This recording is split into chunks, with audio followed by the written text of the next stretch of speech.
नमस्कार, next nine news nation पे आप सभी का स्वागत। मैं आपके साथ शशांक उपाध्याय।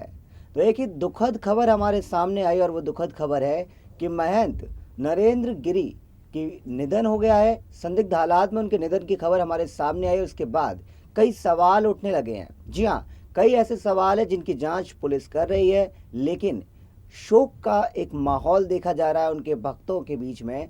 वहीं कुछ ऐसे सवाल भी हैं जो उनके भक्त और पूरी जनता जानना चाहती है। कुछ राज ऐसे छुपे हुए हैं जिनसे पर्दा उठना बेहद ज़रूरी है। हम और आप सभी उन राज के बारे में जानना चाहते हैं। लेकिन चलिए, आपको हम सबसे पहले वो कहानी बताते हैं जो इस हादसे से पहले हुई थी।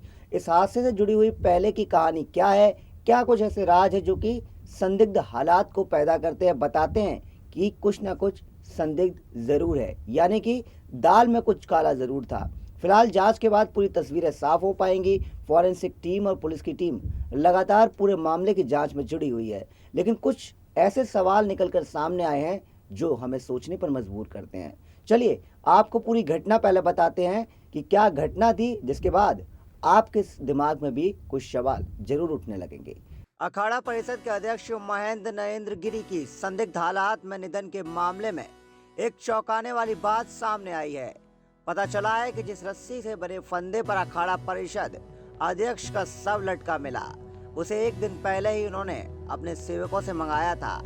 पूछने पर कहा था कि कपड़े सुखाने के लिए उन्हें इसकी जरूरत है। फिलहाल फॉरेंसिक टीम ने इस रस्सी को भी कब्जे में ले लिया है। अखाड़ा परिषद अध्यक्ष महेंद्र गिरी का शव पंखे में फंसाए गए फंदे पर लटका मिला था। पंखे के ठीक नीचे ड्राइवर बॉक्स भी गिरा पड़ा था। सबसे खास बात यह है कि जिस रस्सी से फंदा बनाया गया था, वह रस्सी एक दिन पहले ही अखाड़ा परिषद अध्यक्ष ने खुद मंगवाई थी।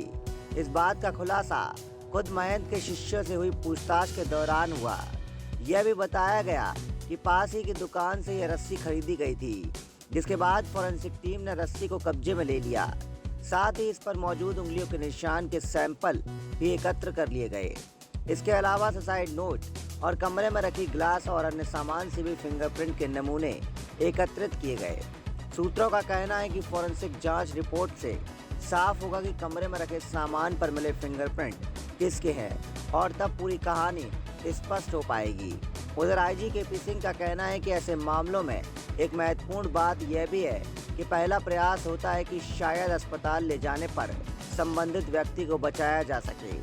यही वजह थी कि शिष्यों ने शव को फंदे से नीचे उतारा। फिर भी फॉरेंसिक टीम नमूने एकत्रित कर लिए हैं। मामले की जांच पूरी गंभीरता से की जा रही है। पुलिस की लापरवाही न पड़ जाए भारी।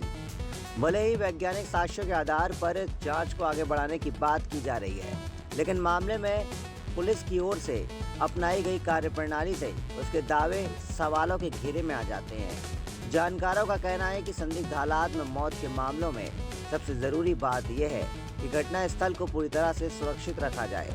हालांकि अखाड़ा परिषद अध्यक्ष का मामला होने के बावजूद पुलिस ने इन बातों का ख्याल नहीं रखा। पुलिस के पहुंचने से पहले ही अध्यक्ष के तमाम शिष्य व अन्य पदाधिकारी घटना स्थल पर पहुंच चुके थे। यही नहीं, उन्होंने सुसाइड नोट समेत अन्य चीजों को भी हाथ लगाया। ऐसे में मौके से एकत्रित किए गए नमूनों की जांच की प्रामाणिकता भी बहुत विश्वसनीय होगी। इसे लेकर सवाल खड़े हो रहे हैं। प्रथम दृष्टया मामला खुदकुशी का लग रहा है। शिष्यों की सूचना पर पुलिस अफसरों संग मौके पर पहुंची, तब तक शव नीचे उतारा जा चुका था। मौके से सुसाइड नोट भी मिला है और उसकी फॉरेंसिक जांच कराई जा रही है।